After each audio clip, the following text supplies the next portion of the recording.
Hello everybody and welcome to episode 82 of the Alien vs Predator Galaxy podcast. This is regular host Corporal Hicks, and joining me are usual partners in crime, Ridgetop. Hey everyone. And Xenomorphin. That's me. And we are back to talk about Alien Isolation, the digital series. So, it is the watch component of the Read, Play, Watch campaign that Fox has been doing since the new year, focused around Amanda Ripley. So we had Read, which is Alien Resistance, which is a sequel to Isolation and a sequel to Aliens Defiance. So it features both Amanda and Zula Hendricks as the main characters. As of recording, we've only had 2 issues of that out, with issue 2 coming out this week, actually. But the sequel's already been announced, Rescue.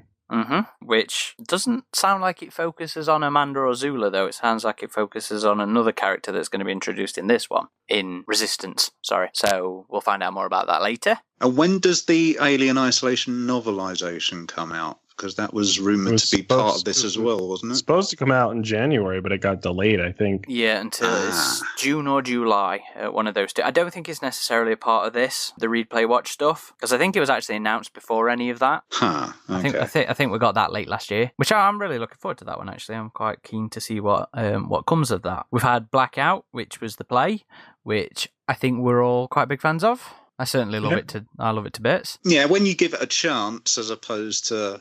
There was that backlash because of how it was announced, but I think those of us who gave it a chance, I know we all agreed last time that we quite enjoyed it. We found it a pleasant surprise. Yeah, it was short, but very sweet. Not too much replayability, unfortunately, like that, but again, just a really well-crafted experience, and you could definitely tell they were fans of the Alien franchise, and yeah, it was great for what it was. And so after what seems like a delay, we got the digital series this week. I personally feel like it was pushed back due to the response that Blackout's announcement had. I feel like they didn't want another repeat of mixed expectations coming into this. Because it came out the day after they announced it, right? Yes, they dropped the trailer and then they just dropped the entire series. That surprised me, that they did the whole thing in one. I feel like they did that again as a way to not let expectations get out of hand. I feel like this was pulled forward because of that leak that came out from The Observer, was it? Yeah, there were a bunch of rumors swirling around and different sites that are reporting on it. Which potentially also had the potential to set unrealistic expectations for this as well, because they were saying that Axis were going to be doing all the new stuff in this, which was very much not the case. And if it had... See, I thought I had read that too. Didn't the cutscenes for Isolation? No, Axis did the Improvise. They did the improvised cinematic trailer for Isolation. Oh. And they did the Contact cinematic trailer for Colonial Marines. Yeah, give me a movie from them. Yeah, exactly. So if I feel that if this had been Axis doing, all that stuff, then perhaps we might not be as apathetic as we are to this series. Obviously, someone much bigger budget. Yeah, someone posted a cut of a lot of their work, not just Colonial Marines and the Isolation stuff they did, but a lot of stuff they did. It's like one big supercut video, and you watch it and you go, wow, if they were given the budget to do an actual short film with Alien or Predator or the AvP, that would be watched to the absolute hilt by pretty much everyone. They did the footage for a lot of the Spartan Ops cutscenes from Halo 4 as well. That's not quite the same level as, I'm forgetting, Blur Studios, who've done a lot of Halo stuff as well. That is phenomenal. But yeah, I personally would love to see Axis do a complete, maybe a short film, 20 minutes, half an hour, whatever. Like an Animatrix type. Yeah, because their CG stuff was only about half hour, wasn't it? Yeah, so just something smaller, but from one of those studios. And again, there's feature-length movies with high-quality, semi-realistic CG like that too. Like again, I've brought this up before, like the Resident Evil, the game movie trilogy. That's the computer animated one, and like Space Pirate Captain Harlock and Appleseed Alpha. Like you're seeing those kind of CG animated films a lot more, like highly produced, semi-realistic CG animated films, and I think you could even do like a feature length movie in the Alien or AvP franchises, and it would be really cool. It would be cool. Yeah, well, but it's always you it's prefer gonna be more quality expensive. over quantity. Yeah, so Oh yeah, I think the clear thing with this thing is it was done on a shoestring budget compared to, you know, that kind of stuff. and it shows. Yeah, it does. If this had been a fan production, I think we'd be singing a different tune. But because it's from Fox, you know, we've got this impression that it's going to have been something big, something, you know, impressive. Which does not seem to be the case. It looks cheap, and I'm sure it probably was cheap in the grand scheme of things. You know, what they spent on it probably wasn't cheap to me and you. But yeah, in terms of, you know, the theatrical stuff, I'm sure this was a drop in a very, very large pond. I would love to see a full length, you know, feature film in CG. I've said that since Final Fantasy: The Spirit Within came out, but at the end of the day, I'm pretty sure that film cost a fortune, and I'm sure, you know, the photorealistic stuff does still cost a fortune now. That was one of the first movies to do it, though, and you see, again, like movies like Appleseed Alpha, they were straight to DVD, so you don't have to have like theatrical release budgets for these all the time. Well, wasn't there a Star Troopers one that recently? Exactly, I never watched it, but yes, I it's heard good things about the visual quality. There's two of them. I like the first one better. Invasion, wasn't it, Aaron? Yes, the first one was Invasion. The second and one then Trader was The Trader of Mars. Yeah. You know, I'm just gonna have a quick look at their budgets because they were both direct to DVD. Trader of Mars got a theatrical release in the States, but it was like a short. One day only thing. It wasn't like it wasn't a wide release. There's also one on Netflix I've been meaning to watch called Gantz or Gantzee or whatever. Yeah, I don't know. seen that one. That was weird. Good weird, or like, because anime can be good weird. It was just weird. I wouldn't revisit it, to be honest. Okay, so no budget for Invasion.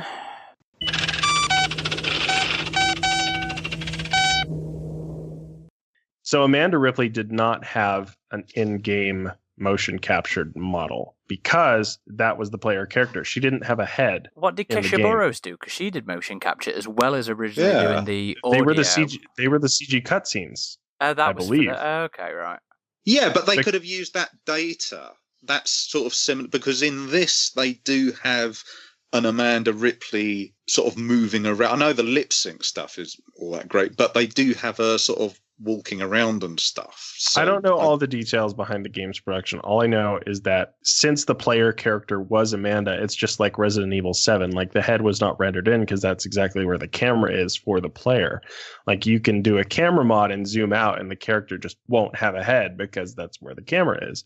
Yeah, I don't know. On this one, you do see Amanda's shadow when you're playing, though, don't you? In some places, and the shadow's rendered in, but the character just doesn't have a head, which is weird. And you can notice that in this series, like her head and when it's in the game engine, because there's really three different things we have here in this series, right? There's the epilogue, which is, you know, spoilers if anyone hasn't finished the game, but it's entirely after Ripley gets knocked out of the Torrens because there's an alien infestation on that ship as well. And she's just floating in space and she's just kind of talking to keep herself calm, and she eventually kind of reminisces about her whole experience on Sevastopol to anyone who's listening. And that is actually the best part of the series, in my opinion. That's entirely new. That's completely brand new render of everything. You know, the environment, the models, everything. That is completely brand new, and that is where they clearly spent most of the money. I personally feel where they spent most of the money on this project, and I think it shows. I feel like if they hadn't have bothered doing the rest of it and just done an extended epilogue that was polished to hell with everything that they got to spend on it, it would have been a much better effort. Oh, for sure. That's what they should have done. This should have been Alien Isolation, the epilogue.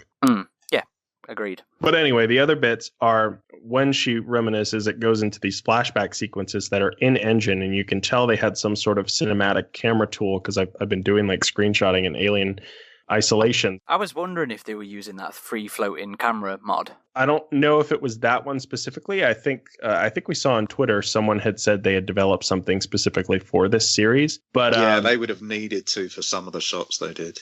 to be fair, the stuff using those tools, when it was focused on Stompy, were beautiful. Because let's face it, Stompy's beautiful in the game. The model's wonderful, and that is probably the second best of the footage from this after the new stuff for the epilogue. Yeah, but the problem was this focused primarily just on Amanda. And so her character model in the in-engine scenes, when showing her, because we're not in first person anymore, these are third-person cutscenes where we can see her interacting with other characters. You can tell it wasn't motion captured because she's kind of just moving awkwardly, as if she was just animated on a computer, and her arms are just kind of jutting out. And when there are close-ups on her face, the little animations are very...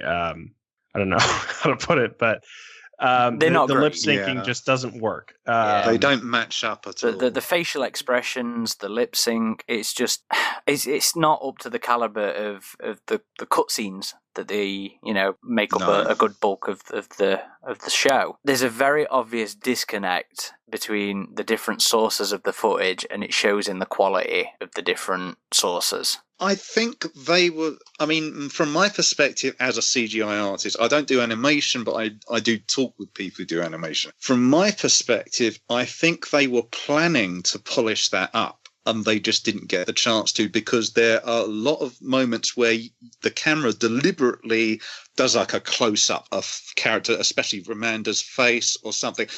And it's very obvious the way that it looks like someone's just got an orange and they're just going wah, wah, wah, wah, while there's a character who's deliberately pronouncing T's and Z's and S's and things like that. And you should see the lips move. It's relatively simple to do. You just got to get the timing right. And you don't see any of that. But because they're doing deliberate, you can tell they sort of storyboarded out. They were doing shots where it's close up, the mouth is very prominent while characters are talking. If they knew there was a 50-50 chance of not getting that lip syncing right, I think they would have chosen different shots. Like they would have just looked at another character not talking, or things like that, or done an over the shoulder thing, not done it right face to face sort of thing with a camera. So I think they probably planned to polish that up, but for whatever reason they didn't get the chance to, or the method that they were planning to do it didn't work out, something like that. Because there are certain shots, I was just thinking to myself as I watch it, why are you doing a close-up like that when you could just have the camera facing elsewhere? It doesn't need to be like that. It's only going to be like that if you're confident you're going to get that lip-syncing work. But they don't, so I think they were planning to do that, but just it didn't work out for whatever reason. I think it was just due to a limitation of working within the game engine itself as well. I mean, her lip syncing looks great in the fully rendered new scenes where she's floating in space. So there wasn't a problem there at all. But the fact that they had to render in head and body movements for this character when that was all in first person before, I think created some challenges that would have taken a bigger production budget to solve. I really think they shouldn't have just done that in the engine for those sequences, because it really just kind of played out like machinima, like someone was using Gary's mod and Source Filmmaker to kind of put this together. That seems to have been the intent with this, is that it was sort of a machinima style thing. Had they conveyed that intent more openly beforehand, would our opinions have changed going into it? Well, no, because it doesn't match up with the quality within its own presentation, with Amanda floating in space. That's fair. They should have done two different things. They could have done a retrospective of Alien Isolation that was pure machinima, and then they could have done the epilogue, because there's a difference in quality between those. And that's part of the big disconnect in this as well. So we've got the brand new rendering of the space stuff. We've got the cutscenes from the game. And then the dream sequences, right? Or that's just part of the floating in space. Yeah, that's the floating in space. New stuff, cutscenes, footage from the game that they've inserted the CG model into. That's right. And it doesn't match up with the quality of that as well. There's also fourth, there's in-game moments like when the characters are talking, which aren't as polished as the others, because they're not supposed to be extreme close-up on. So the lip sync's even a bit poor there. And that was one of our few very minor complaints even during Isolation, but the fact is, like, your interactions with characters were were not a big percentage of your time spent in that game, and you weren't like right up close to their face, so it didn't really bother too much. But when it's like a tight close up on their face and interacting with another character, it just their lip movements they doesn't don't hold work up. either. Yeah. I had a quick look, by the way. I couldn't find the budget for Starship Troopers stuff, but The Spirit Within, like you said, that was a very early one of these style of things, and it cost a fortune. Yeah. It was 137 million. But then when we get to the newer stuff, it's a lot smaller, but still a lot more than what I think was probably spent on this. So Resident Evil Vendetta was 1.6 mil. This in dollars. Really? Yep. That low? Yep. Jeez. That is, like you should watch that movie. Seriously. Like it seems like it's produced for more than that. Gantz Zero was 2.2 million. And then we get to Captain Harlock, and that was a fair bit more. That was about 25 to 30 million, which it looked like that was a bit of a box office bomb. That only took about 20 mil back in the box office, so that one didn't do quite so well. But yeah, you can do these for relatively cheap on the scale of theatrical things, because 1.6 million is not a lot of... Oh no, oh my god, that's a lie. According to Wikipedia, 1.6 million was how much it took in the box office. Get this, according to Wikipedia, it cost $100,000 to make. Vendetta did? Vendetta did. Yeah. Man, that's insane. I can believe it. See, with this though, I think somebody had the bright idea by saying, and they were probably in talks, what format should we do this? And someone came up with a perfectly reasonable idea of a cost savings exercise, and they think, well, Creative Assembly, you've got the rights to use that stuff. It's all pre-made assets.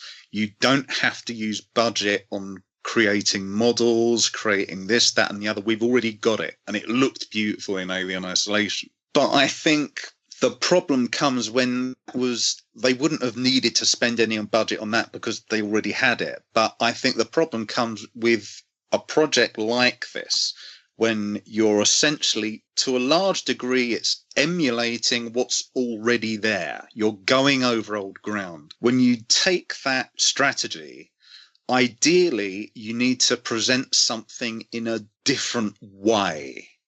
And in this, they're essentially using the same assets, using the same lighting, blah, blah, blah. A number of people on the forums, and the more I think about this, I'm coming to agree with them. They shouldn't have gone this route. They should have done something like a 2D motion comic. So they could have, I mean, if you look at like just the concept art of Alien Isolation, it's really impressive to look at. If they'd have done something like that, where it was a completely new art style, but a motion comic, it's something you can keep to relatively low budget, but I think that would have been a way for people to have looked at this, and even the people who were already familiar with Amanda Ripley's adventures, they would have gone, I'd like to see that in a different art style, or just a different way of doing it. Whereas the way they've done it, there's nothing wrong with it, but because it's essentially retreading ground that the people who are already familiar with it, that you see it in the forums, they'll say, well, they've added some bits here and there, but I'm not too interested in seeing it. I think if they had gone for presenting it in a completely different format, or certainly a different visual style, something people had not seen before, I think it would have got a lot more interest, and you wouldn't have had this issue with things like lip syncing. Those who've played the Assembly, again, the Total War games, when they've done the Warhammer Fantasy, in the first one there was more, they did like cinematics. In the second one, they chose to, in the campaigns for the different factions, they chose to present the stories in terms of motion comics.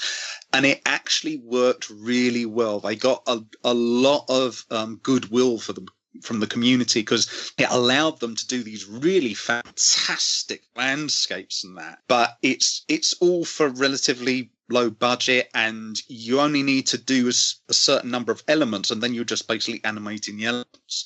So I think the tack they chose for this, they got the Creative Assembly assets. It's a good idea as a cost savings measure, but I think it would have been looked upon more as more as its own thing if they'd have just gone for a different thing. As I say, motion comic or something else. But I think it needed that because otherwise they're running into problems like this, like lip sync and that, where even if they'd solved that, I still notice a lot on the forums of people going, it's interesting, but I've already seen her adventures. Yeah, I think from my perspective, and I'm sure Ridgetop will probably agree with me here, of having played the game and completed it, if I wanted to relive the story, I'd rather play the game. I'd rather go back and just redo the game. I mean, that might be different for you as somebody who hasn't finished the game, but I love the idea of having the epilogue as this completely new rendered CG sequence and then the flashback in a totally different aesthetic,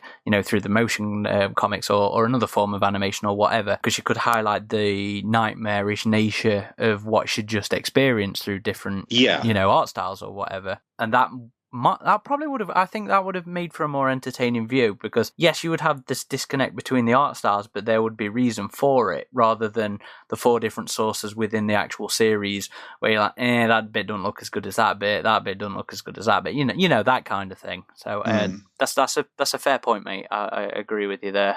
Ridgetop, would you agree with me that you would rather play the game than watch this?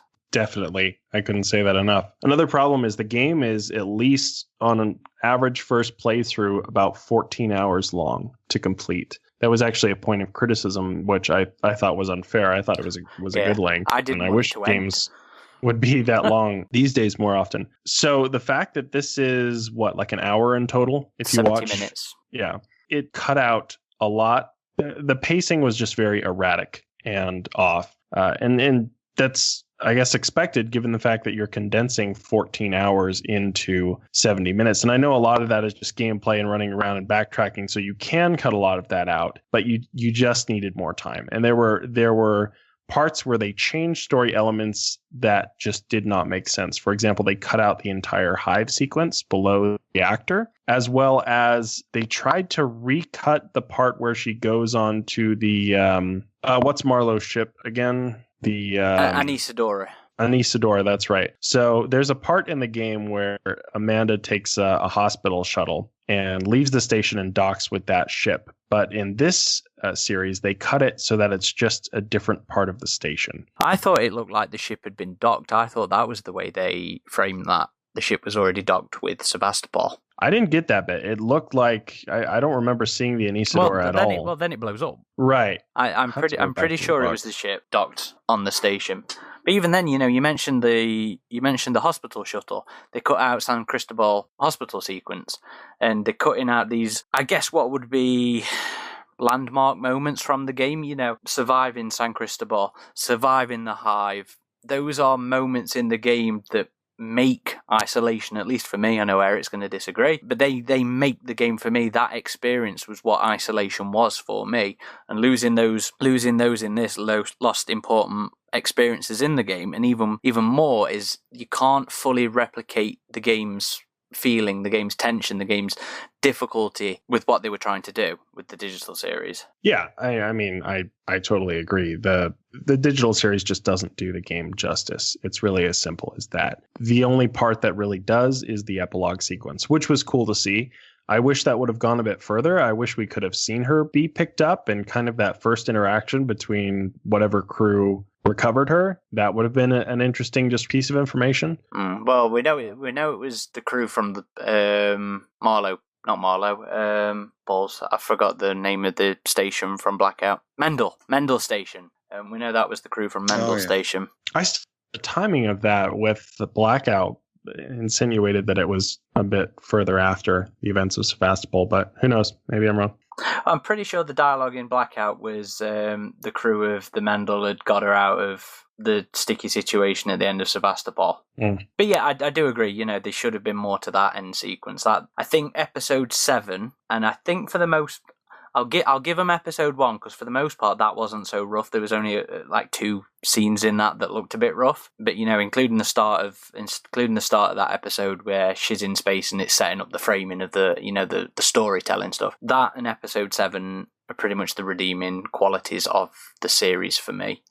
I especially loved the nightmare sequence from episode 7 as well. It reminded me a lot of sort of the Stargate stuff from 2001: A Space Odyssey. I don't know if anybody else got that feeling as well. Those are the redeeming qualities of this, factors of this series for me. Oh, sorry. You're talking about the part where she's like floating down this Giegerish hallway, kind of. Yeah. Yeah. That was interesting. It was a cool sequence. I kind of liked the nightmare sequences just because they were, you hear about people having nightmares about their experience with the alien, like even with the second film, and just to kind of peer into those nightmares in this kind of format was pretty cool. It was a bit silly when you had the two big android heads coming up though and looking at her.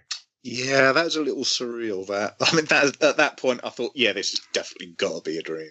See, I didn't mind that. I didn't mind it being a bit wild. No, I didn't mind it, but it's just like it did have that surreal quality to it when you saw those big working Joe heads arise. Xenomorphin, as somebody who hasn't finished the game and only knows certain elements of the narrative, How did you feel about, the way the digital series presented the story? Did it make sense to you? Did it feel like there were chunks missing from it, like people who had played the game would easily pick up on? Did it work as a way for you to experience the story of Isolation without playing it? Well, yeah, I think this is something people need to keep in mind. It's not aimed at people who are familiar with Amanda's adventures. It is aimed at getting people who either haven't played the game and you can't be bothered to trudge through hours upon hours of YouTube footage, a lot of it which often has commentary on it. It's to try and get new people involved and familiar with the character so that they can get them involved in Blackout or the comic series. It's just a way to bring people into the marketplace. For me, I definitely picked up on, like, there's a part between Axel, the guy with the Scottish accent, he dies, and then it immediately goes to that famous part where the tail comes over the table. I thought to myself, no, wait, there's a big chunk there missing. The rest of it, I think there were 2, maybe 3 points where I thought to myself, no, that doesn't quite gel. I think something's been cut here. But it didn't, as someone who's not familiar with it, I've seen like the main beats of the story through YouTube, but it was ages ago. As, someone who's not familiar with the overall arc of the story, it did its job. And although it has problems like the lip syncing and all the rest of it, yeah, you're not going to be able to create the same kind of tension. But as a way to just string someone along on a fishing line and saying, this is what Amanda went through, I think it did its job. I think it will be just because of the pre-existing assets and especially the lighting. Although there are points where it obviously goes into first-person perspective and then jumps back out to third person. I think it will be relatively impressive still, even though the game is, 20... When did it come out? What year 2014. was it? October 2014. 5th anniversary this year. Yeah, it's coming up for like half a decade. For a half a decade old game, it's still really impressive to look at. And I think people who are not familiar with playing it, I think they'll look at it and they'll go, oh, I wasn't expecting it to look that good for just a little web series. For what are called webisodes, this is actually quite good for getting the uninitiated into it. But yeah, there are problems with it. But I think when you take off your I am an Alien fan, I have played Alien Isolation hat, and you just put on your I'm a casual audience hat, I think it does what it says on the tin. It does its job. It's serviceable, and there are. I will say I particularly enjoyed the new narration, which helps to bridge the different scenes. Yeah, Andrew Deck is just wonderful. Yeah, as Amanda. I think love that, it. and there was 2 or 3 other characters I think who did some narration in it, but I think those really helped it, and that was really well done. I believe the other sort of narration was just existing dialogue from the game moved on to different clips and stuff like that. Oh, okay. The only new stuff was Andrew Deck stuff. And you know what? If anybody listening out there knows Andrew Deck, please get in touch or hook us up with her. Because I've tried messaging her on Instagram. I've tried emailing her agent. I would love to speak to her for the podcast or for the website or whatever. I really would. So, Yeah. I think Help her her brother new out. lines. She did a stellar performance in this as well.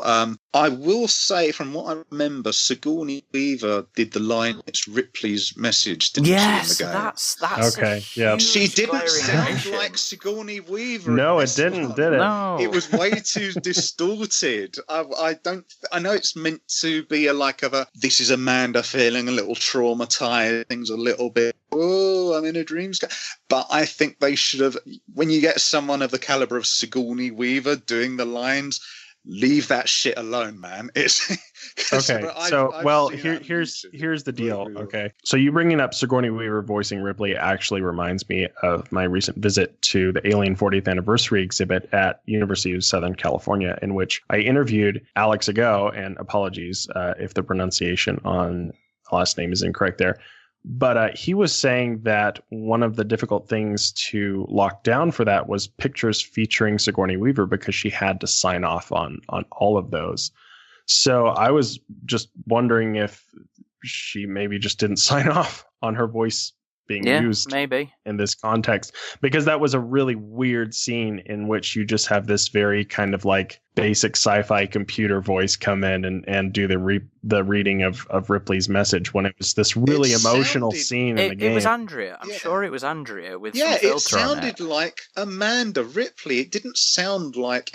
There were a couple of inflections, because I was deliberately listening to it, because I thought this shouldn't be Sigourney, and there were 2 or 3 little intonations. I thought, oh, maybe that's Sigourney, but it's for the life of me, it sounded like Amanda Ripley, not Ellen Ripley. It could have been. It could have just been Andrea Deck reading her lines, and they, for some reason, changed it to the robot voice to make it sound like the computer reading it to her. But yeah, either maybe they just didn't want to pay royalties to Sigourney Weaver, or she wasn't going to sign off on this, or what. But that really impacted the quality even further, because that was such a core part of Alien Isolation. Yeah, because her hearing her mother's voice. It's the emotional payoff. Yeah, because I was thought, if anything, that was the one thing in this digital series, because they're trying to present it in a cinematic fashion. I thought to myself, right, I know that's coming up.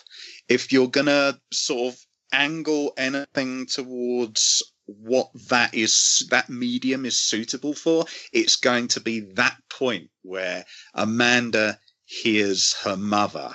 And then it came along, and I just thought it's a really strange choice of how they presented it. But it was something that, if anything, this would have added poignancy, as opposed to, there are certain things it won't convey, but this could have added something to that. But it just went topsy-turvy. And even if there was reasons that Sigourney that audio couldn't be used, they'd have to pay her, she'd have to sign off, whatever. There was always Laurel Lefko that they could have gone to, because her Ripley in Out of the Shadows. Yeah, you're right. I didn't even River think of that. Pain. It's uncanny. It really is. Her Ripley sounds just like Sigourney, but then that's more payment that they'd have to do. Yeah. So, also, I just double checked that scene actually, and you don't see the Anesidora anywhere, or when it explodes. It looks like just part of the station explodes. Yeah, it did to me. That it would make no sense if it was docked with the station, because they even mention it earlier in the series. They mention it that they're trying to get it to dock with the station. Yeah, okay. But and she says, "Oh, you're gonna turn it into a nuke." And I thought, "Oh, that's interesting." You just see a part of the space station explode, and I was like, "That's nowhere near a nuclear weapon yield size thing." It's just I think John in the McClane game let off a stick of dynamite. I think in the game you stop it from the massive explosion it was going to have, but the ship still overloads. It's destroyed. But that wasn't conveyed. Yeah, it wasn't docked in the station during the game, so. And it would have damaged the station heavily if it was. Yeah. And no, I wasn't saying that it was in the game. I thought it was set up in the dialogue as to be docked for this show. But if that's not the case, that's not the case. And just for context, who Ridgetop mentioned earlier, Alex Ago, was the director of programming and special projects at Wayland-Yutani, University of Southern California, that put the exhibit on. He was, I guess, the curator of this exhibit. So yeah, just for context.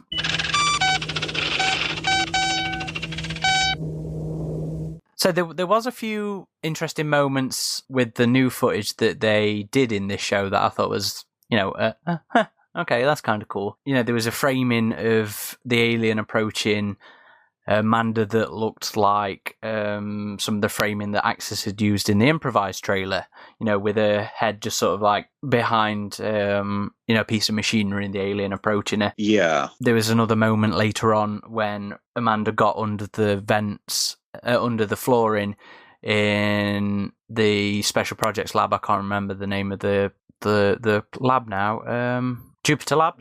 Yeah. Yeah.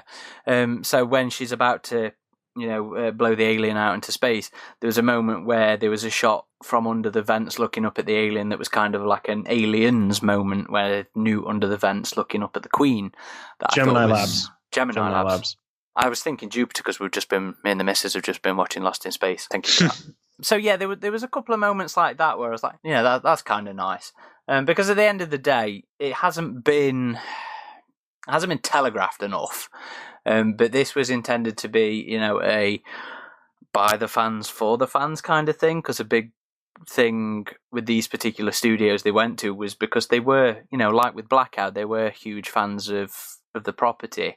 And yes, the finished result does not look as good, but it's kind of little moments like that where it feels like the other Alien properties without being friggin' on the nose reused dialogue kind of bollocks that I hate, that make me go, yeah, okay, these guys do know what they're doing. They are fans that I like. I like picking up on moments like that where it's not shoving it in my face. Was there anything that you guys that we haven't already talked about that you guys did like about the show? Any small moments, any specific elements of it that you were like, yeah, okay, I like that? Well, kind of like you were just saying, just Andrea Deck's voiceover work is always really great as Amanda Ripley. I liked that because when the game ends, you just kind of see her floating in space for a moment, and it ends, and you have to imagine there would be some, other things she would go through between that time, and we get to see that. So also seeing the aliens in stasis was kind of cool. Yes, that was when very they were cool. floating on the they were in like a hibernation because they were in the vacuum of space, I guess, floating on the wreckage of Sevastopol, and Amanda just kind of had to. Sorry, go ahead. Although I do wish they hadn't have had the models with their mouths open. That's what got me. They should have had the closed mouths. Yeah, and there was a few hissing sound effects that made it sound like they were still active. I think I agree with you in that sequence was fucking awesome. And perhaps it might have been interesting to have actually, we had this idea earlier of an extended epilogue. Maybe have like one of the aliens actually active and moving about after or during, the end sequence. That might have given more meat to extended epilogue. But yeah, that was cool. I love that. The moment when she's flying past them in stasis, and that oh shit expression on her face, even though she's realised that they're asleep, for lack of a better word, she's still shitting her pants as she's going by, and I liked that. I thought that was really cool. Yeah, it's just a shame that the quality of that doesn't match up with the machinima type segments, and that's the real problem here, is the kind of disconnect between the feel of those for me. There's a couple of other scenes too, like where Amanda's escaping at the end. Like, this is one of the most tense parts of the game with the fire and stuff, and they just cut to the Tauren, and they use earlier footage of Verlaine talking when she's initially like contacting the station, and it just doesn't work because she doesn't look like it's an intense situation at all. I don't know if you guys caught that or not, but I can't say I did. Yeah, it's just the bit where she's extending the maintenance platform onto the Taurens, and then they show Verlaine talking to her, and it's just reused footage from when they're initially trying to contact Sevastopol. Fair enough. What about you then, Xenomorphin? Any particular elements other than what we've spoke about already that made you like, yeah, okay, I like this? As I said, the narration really helped. I definitely got. I'm guessing it was deliberate. I did pick up on a very Gravity-like vibe, as in the Sandra Bullock film, when she's trying to keep herself awake through talking. That stretches through the whole thing. I appreciated that. I felt that lent sort of a narrative reason for her revisiting her adventures. She's just trying to think of the most obvious thing she can keep talking about, and it is her adventures. Yeah, I mean, I know we keep pointing out like the negatives in it, but there, as for something which is a short film, I'm guessing someone will at one point collect all 7 episodes. Somebody already has on the board. Yeah. Yeah, I guess they would. Well, someone's also cut all the epilogue stuff out and made like a 10-minute thing where it's just her floating in space. Oh, okay, that could be interesting. But one thing we haven't mentioned is obviously that it is free. Yes. So for something of this quality, which is free to view, it is, there is a reason for Fox doing it. As I say, they want to get the uninitiated into Amanda's adventures, so they will buy the comic. They will buy Blackout. They will buy the upcoming novelization. But I think for what it is, it works relatively well. And it was nice for me, as someone who has only seen certain parts on YouTube, to get more of an overview, like the Marshall Waits thing, stuff like that. I think it could have been done better in some, but as I say, for something which is free, and for what it is, I think it's a relatively well-done thing. What about a numbered score then? Give me a numbered score. I don't want to say 6 out of 10. I'll say 7 out of 10. Oh, okay. Okay, I'm not expecting that. It's just because he hasn't played through Isolation. Well, yeah, I mean, the way that they made a narrative out of a game.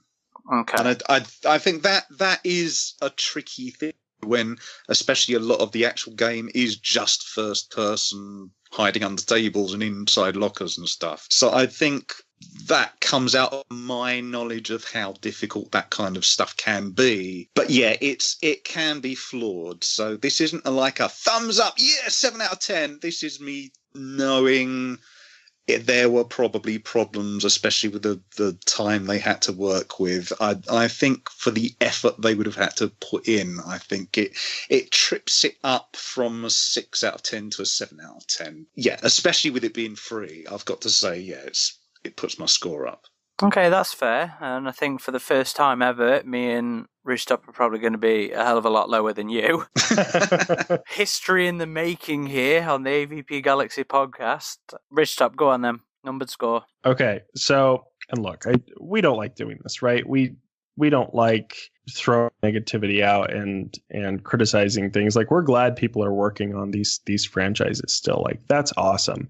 And we always try and look for things we enjoy in these. And there are some things that this does really well.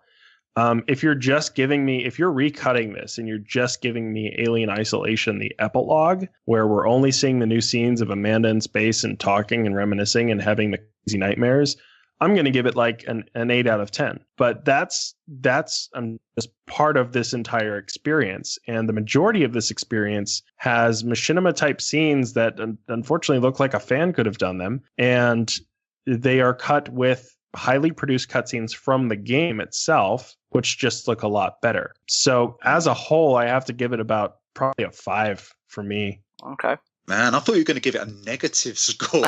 No, it's not. It is nowhere near a negative score. I mean, my first watch through, I was with Ridgetop. I was on a 5 out of 10. Pretty much every reason he's just said.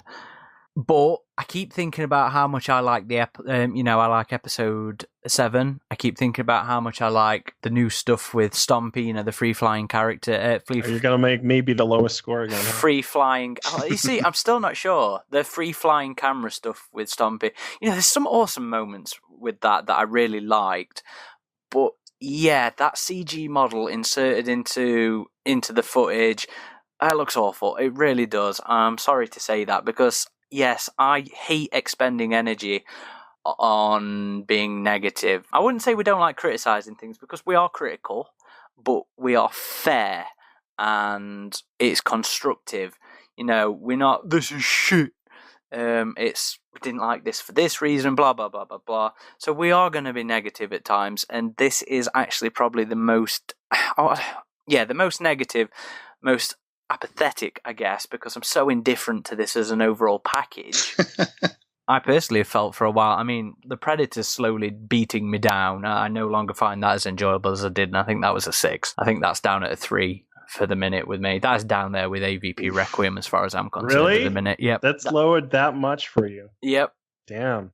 I didn't know that. Yeah, that's beat Have me you down. watched it again since its home release? Not home release. I brought it. I haven't been asked to watch it, but I caught... it was hilarious, actually. I caught an airplane edit of it. An aeroplane, sorry, I'll speak properly. An aeroplane edit of it when I was going to Japan. And, yeah, that was hard work. Oh, dude, me too. I was watching it on the flight to LA, and I stopped watching it. Yeah. So I enjoyed more negativity for you guys. I enjoyed this more than I enjoyed The Predator, I think. I would say. But for me, I'm sat between a 5 and a 6. I keep pulling it back up because I know I'm going to go and rewatch episode 7 quite a few times. I know I am. I really enjoyed that episode, and I really enjoyed the new shots of Stompy and stuff like that. So I'm going to say a 5.5. I'll hedge my bet. I think it's fair to say it's a flawed experiment. Yeah.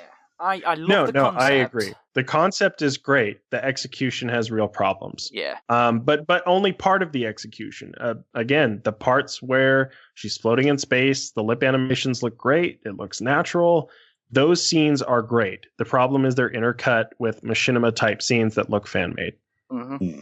And if this was a fan made project, like I said earlier, I'm sure we'd all be like, hell yeah, this is amazing. But you kind of expect something better. It's because it's an official Fox product. Yeah. You kind of expect better. I think you're right too, Eric. The fact that it's free does give it a little bit of leeway. If this was like a paid series, this would be like a 2 or 3 for me. But my score would be a lot lower if it was a paid thing. But see, I'm looking at this as a piece of art, a motion, like an animated piece of art. And so from that perspective and from knowing what goes into that, that's what pushes my score over. But otherwise, if I might have been like 6 out of 10-ish, like Hicks, but my score is nudged over by the fact that it is free, and I know how difficult it is to do these products. So for that, they would have had to have put in, my score has to go over that line. But yeah, we have to look at it in that. We don't look at it in terms of it's playing to the audience of people who've played Isolation. This is like a gateway thing. This is to get uninitiated in. It's free. And it's not like they just, it's not just like a 5-minute thing. Work was put into this, and I appreciate the effort that was put into it. And it does have a nice atmosphere. It's just that it's going to suffer from those comparisons because they didn't choose a different way of presenting it. It's going to suffer from those comparisons of, do you want to sit down and watch it, or do you want to play the game, or just watch YouTube things where you can get to exactly where you want? It's going to suffer in that way, but for what it is, I have to say it's a 6/7 out of 10 for me. So yeah, that's fair. And I would also re-emphasize that I do want a larger scale animated Alien /Verse /Predator escapades. I would love an adaptation of Labyrinth done in anime style or done in CG style or something completely new, whatever. An adaptation of AvP, the original comic. Or Destroying Angels. Yeah, oh god, or Destroying Angels. Let's Fox would never do that, though. The first Prometheus away a little bit. The first AvP one is perfect for a CGI adaptation. I honestly think the theme of Rushi and all that, like, I would love to see that as just an anime, straight up Japanese anime adaptation. But just the new stuff was awesome. Give us some new stuff from scratch. Give us Access Access Animation or some other studio. Make it more original, basically.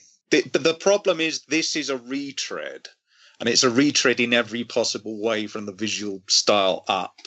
It's not an adaptation, is it? No. But as I said, I really like Decker's bridging narration. I think that really helps it in ways I didn't anticipate. So there are definitely parts about it which work much better than I thought they would. Also, I don't know if you guys noticed this. I'm going to do another nitpick here, but, well, it's not really a nitpick. It's a problem.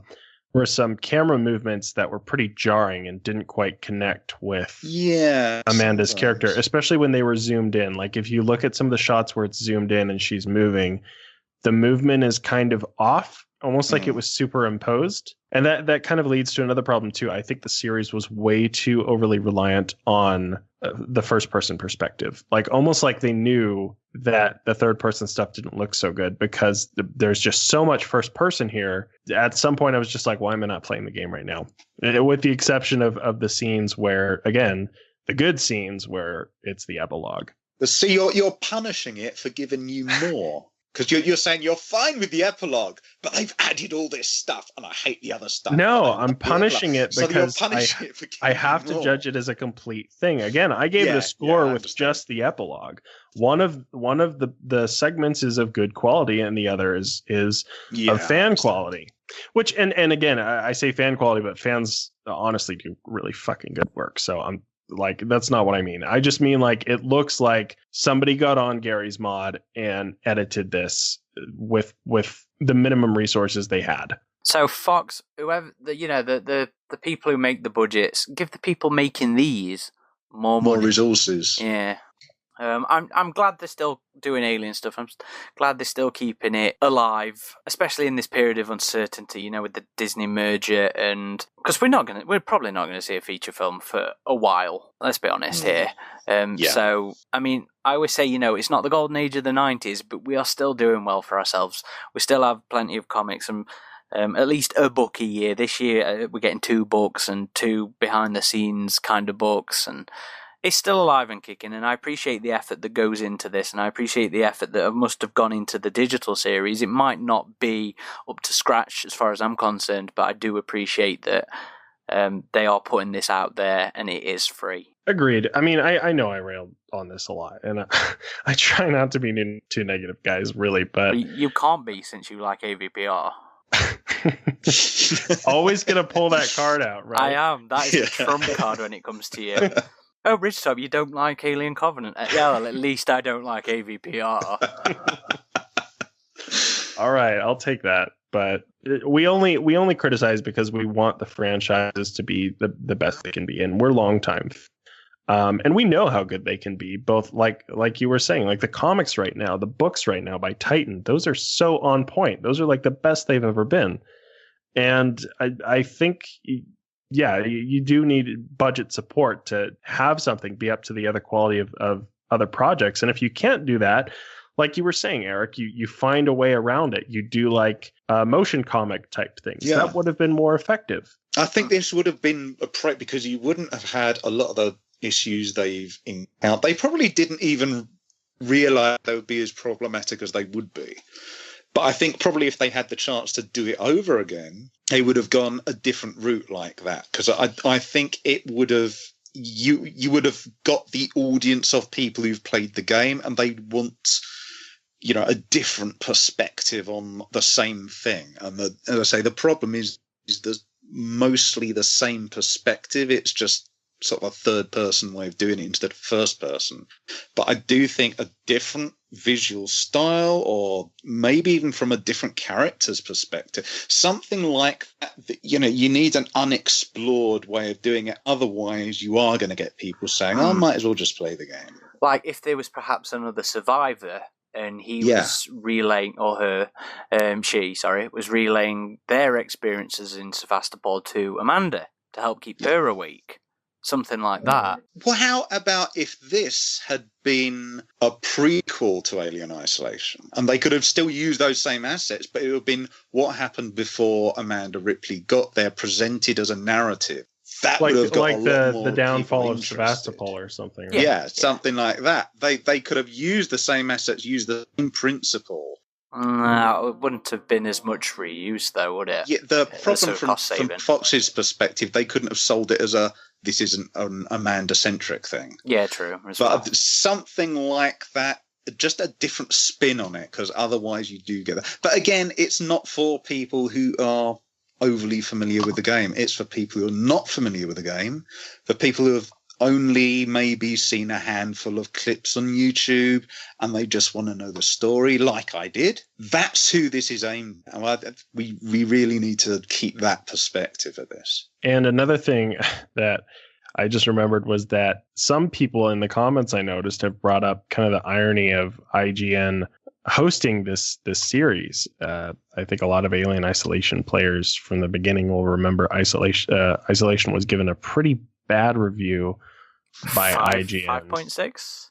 I think it was one 5.9, I thought. The worst reviews the game received, because I mean the game did receive a lot of high reviews. Like PC Gamer gave it Game of the Year. Yeah, and I do remember people critiquing IGN's review itself, as some of the points seemed a bit unfair. Mm-hmm. So just kind of the fact that Fox approached them after that, and well, I don't know if Fox approached them or they approached Fox or whatever, but to host the series, it's a little ironic, I guess.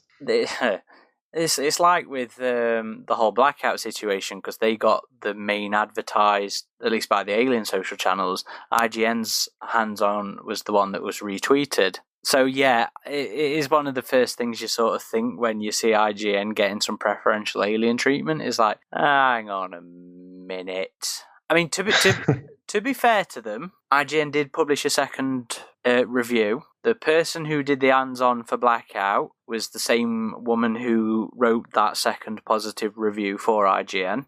So it's not like it was the same guy who trashed the game giving, Blackout a glowing hands-on. It's not like he necessarily has any involvement with this hosting situation.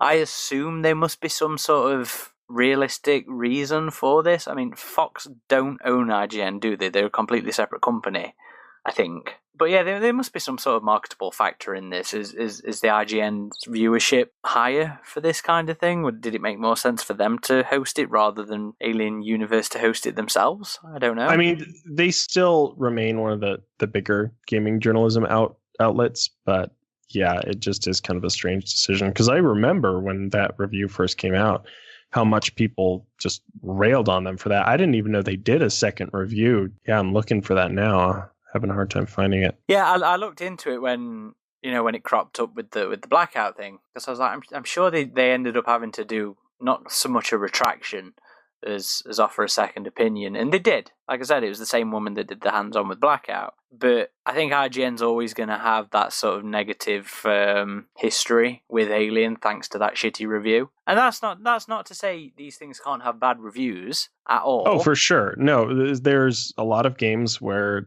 negative criticism is totally merited. You don't want to also be seen to rewarding only those that do, positive reviews either. Right. You see a lot of, I guess, fans getting upset, even with games these days that are widely negative reviewed, like Fallout 76 or even more recently Anthem. You see a lot of fan defenders calling reviews unfair, but I think they're with Alien Isolation specifically, and obviously people have different opinions, right? We're human beings. Like you said, Aaron, I like AvPR. Yeah. But and Eric isn't a massive fan of this game. From what I remember of that view, I personally can't say I actually disagree with it. The game is hugely frustrating, and it does have problems. I am also aware that I am in that niche for whatever reason where I get a lot of glitches and a hell of a lot of AI cheating and a lot people don't. Yeah, but I'm aware very of much that. In a minority there, aren't you? But I recognise that. But I do remember that review, and it's saying that it does have repetitive things, and because of that, the very atmosphere of fear the game is trying to create, there is a danger of that wearing off, because you have that, familiarity breeds contempt. And I definitely got that. There are moments where the game tried to make the aliens scary, but because it was like the 10th time in a row I died on that exact same point, I just went, oh, for fuck's sake. And I just wasn't scared with it. But the fear factor had completely gone for me because I had just got so frustrated at that point. And I'm sure I'm not alone. But, I don't think that's going to be an issue with the game as a whole. But yeah, I think it's one of those beauties in the eye of the beholder things where that particular reviewer had negative experience with it, like I have, and the other reviewer had more positive. It doesn't mean to say the first one was wrong. It just means to say their views don't tally with the majority. Yeah, that's all. That's all. I just pulled up a couple aggregates here on Steam. User reviews are very positive, and that's out of 17,000 reviews. We're looking at Metacritic. It has a critic score of 81. It has a user score of 8.4. And if we're looking at OpenCritic, it has a top critic average of 80. and 73% of critics recommend it. So it was mainly positive reviews. Yeah, there's no and denying IGN that. is almost the lowest one on the list of all of them. And it's been a long time since I've read the review, but I remember just a lot of the criticisms being like, that's kind of a positive in an Alien game. It's almost like if you remember even further back, Aaron, AvP 2010. AvP 2010. Was it that Game IGN? Informer? No, it was Game Informer. Yeah, it was I don't Ben like the Reeves. aliens I can remember. walk on walls. Yeah, I remember that review. Yep. A lot of fans railed on them for that too. Some reviews do deserve criticism when they are criticizing key elements of a franchise. It shows a lack of, I guess, awareness for what they are reviewing. Yeah. But yeah, there is an irony in it, and it will always be picked up any time IGN's given something Alien related. Like I say, there must be some realistic reason for it that Fox went down that. But yeah, you're never going to escape that. I would think it's specifically to do with the viewership of their YouTube channel, because it's nothing to do with the site. It is just being released through their YouTube channel. So I suspect it's something to do with the metrics. It's hosted on their site as well, but yes, it is on IGN's YouTube, and it is on their streaming on the site. I would imagine it's probably a timed exclusive. Like eventually you'll just be able to watch it on Alien Universe site, I would think. But I would also think yes. Without the watermark, hopefully. So before we do actually wrap up, I'd also just like to mention that Xenomorphin and I have both been to see the 4K re-release of Alien. And I will never get sick of seeing Alien on the big screen. Fortunately, I've had lots of opportunities to see it lately with the, over the last few years with the Alien Day stuff and finding like a cult cinema that shows these kind of things. But this one was touted as being, the new 4K restoration. It's going to be the most beautiful that Alien had ever looked. And personally, I don't think it looked any better than the 1080p restoration they did for the Blu-ray for Alien Anthology. I mean, do you feeling the same? I absolutely agree with that. I was also interested to see if it would be the director's cut or it is exactly the same as the original theatrical cut. Which is the better of the two, let's be honest. Yeah, I mean, there are pros and cons. It depends what you're in the mood for. The original has a slower pace, I guess, because ironically, the director's cut, there were things that were trimmed for that. So I think it's actually a shorter running time. Yes, really. It is. DC shorter than the TE. And the director's cut was in name only. It wasn't actually a director's cut. No, it was a marketing cut, really. Pretty much, yeah. But yeah, I was looking forward to seeing the visual clarity, but I can't say I noticed any improvement. The cinema, I saw it at, I know for a fact they do have 4K projectors, so I was seeing it in that resolution. It might have simply been because it's a larger screen, and if I saw it on a 4K television, it might be more obvious, but it honestly looked the same visual quality as my old DVD. Oh, I wouldn't go that far. I wouldn't go that far. To me, I felt my Blu-ray Alien looked slightly better. I thought it was about on par, personally. There was one scene that I did think, but I don't know if that's because it's been polished up or the old version looks like this. And it was the scene where Brett and Parker and Ripley, they're looking for what they think is the chest burster, and it's them at the end of the corridor, and they shine a light down it, and you see everything is completely in crystal clear focus, the reflectivity of the metal. That looked a beautiful shot.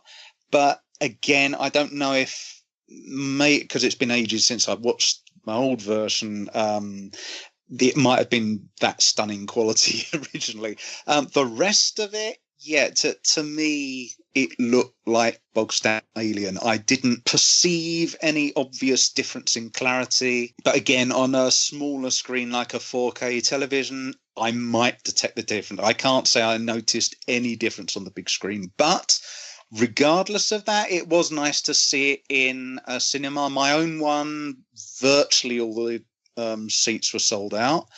Unfortunately, I didn't detect anyone who jumped or went or anything. Even at the face hugger leap, which is or the jazz hands Dallas abduction, which is usually the part that gets people. Nobody clapped at the end. It was just a lot of people going to see it. But it's nice to just have that communal atmosphere with an Alien film. I had clapping, which I always like. I also had a near enough sold out showing, which is great. But I understand I'm a bit of a pleb when it comes to those kind of technical reviews, so I'm actually quite looking forward to seeing what the expert not DVDs. Yeah, the comparisons. Yeah, the expert Blu-ray reviewers have to say on it all, because I don't have a 4K telly at home either yet. In the minute, I was considering upgrading for this new Blu-ray release, but I think I'll wait to see what the reviews have to say. Yeah, there still haven't been any announcement for screenings in the state, I think, unfortunately. I did see so I've seen Alien a couple times in theaters. I saw the original director's cut release in 2003, and then I saw it for the Alien Day event last year, which is really cool. I still have never seen Aliens in theaters, which I would love to see that on the big screen. They did, at least over here, not this Alien Day, not last Alien Day, but the one before it. They did the double bill of Alien and Aliens. Did you guys not get that? In all cinema there. I looked for it in mine. The local one to me at that time did not show it. I was really disappointed by that because I wanted to say I've seen Aliens on the big screen for once. Fair enough. But yeah, it wasn't all chains which were doing it, which is unfortunate. I think it was View I saw it in. But I'd also, prior to that, I'd managed, like I say, because I've found that cinema that does the cult showings, I'd seen... I'd done a marathon of the whole series. I say the whole series. At the time, it was Alien to Resurrection. Yeah, quadrilogy. Yeah, that was with Deshande, if anybody remembers him. He used to come on and host the podcast with me. It's funny, we got to Resurrection, I wanted to go home, he made me stay. But yeah. You're forced to say and watch it, but did you have a slightly better appreciation of Resurrection from seeing it on the big screen? No, not then. I mean, I think I've mellowed to it a bit more now because I can appreciate more stuff in it I enjoy, but the format made no difference to me at the time. That is the first Alien film I ever saw in the cinema, back when it was first released. Also, in regards to the 4K, just noticing a difference. I've heard that when you get to ultra high definition resolutions like 4K, and even now they're getting into 8K a bit, distance to screen is really a factor in noticing differences. So I'm wondering if, like you were saying, Eric, just you wouldn't really pick up on it on a projector, but once at home on a 4K TV, depending on the distance you are from your TV, you will pick up more details. It's possible. I was sitting just 3 rows back on the screen, so I would say I was, relatively speaking, fairly close to it, more than most people in their world. But it just looked like an ordinary screening of Alien. But having said that, it's nice to have a cinema screening of an Alien film where not just you and maybe a couple of other people, but the place is packed with everyone. Even though there weren't any jumps or anything, it was just nice to see it with other people.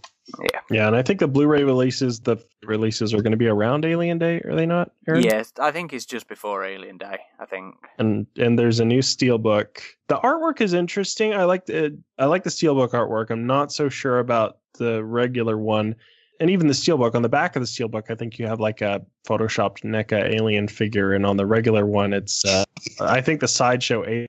And I always think that's weird with the media releases when they do like the photoshopped in collectibles. Yeah. Or when they do the wrong aliens as well. I mean, I remember when they did the Steelbook releases just around when Requiem was coming out, and you had the Predator 2 cover with Wolf on it, you had the Aliens cover with the AvP Alien on it. Oh god, that one. It's always weird like that. You also have a lot of fan art that does that, and you can always note it that like an artist does, like Ripley and Newt, and behind it they've got the AvP Queen or Requiem. Yeah, that CG promo art. Yeah, and you can tell what they've used for references, and you've gone, that was a brilliant bit of artwork. If only they used the right design. Well, anyway, I know we weren't going to talk much about that, but just thought we'd get that in before we finish. Yeah. So thank you, everybody, as always, for listening. If you aren't already, you can follow us on our various social channels. We are on Twitter as @AvP Galaxy. We are on Instagram and Facebook as Alien vs Predator Galaxy, verse as in VS. We're also on YouTube as Alien vs Predator Galaxy. We've got a TeePublic page as well, selling our shirts and other products with our various logos on. And we should also have 2 new exclusive designs for AvP Galaxy at some point over the next month or so, do you reckon, Richard? Something like that. But yes, they are in development. I'm really looking forward to seeing how they turn out. So yeah, there's loads going off. Be sure to check out the homepage as well, avpgalaxy.net. And if you fancy some old school forum message board based discussions, sign up, join in. And if you would rather stick to Facebooky style stuff, we do have a group as well, which is Alien vs Predator Galaxy, the Facebook community. The page links to it, or you can just search that title. This has been Corporal Hicks. Ridgetop. Xenomorphine. Signing off.